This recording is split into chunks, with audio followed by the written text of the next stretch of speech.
Fy enw I yw Bethan Hughes Jones a dwi yn astudio Art Foundation yn Coleg Menai. Oeddwn yn astudio lefel A celf a o'n I ddim yn teimlo yn barod i fynd i brifysgol i wneud gradd celf, felly nes I ddewis i wneud yr Art Foundation. Rydw i wedi gwneud rhywbeth arbennig ofnadwy heddiw dan ni'n cychwyn prosiect a Festival Music Bangor sydd i wneud â pontio. Da ni am wneud installations celf ar draws pontio.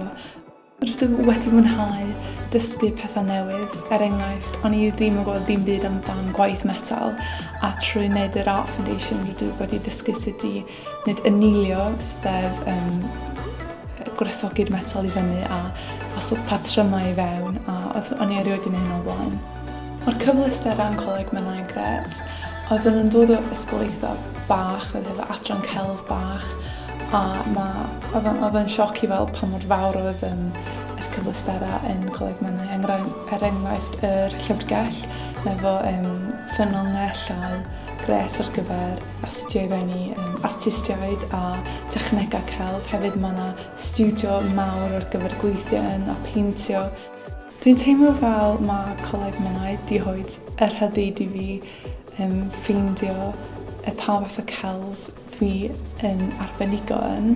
Dwi jyst yn teimlo fel mae'r coleg wedi galluogi fi I gwella yn sgiliau celf a hyder fi a dwi'n teimlo mwy barod I mynd I brifysgol.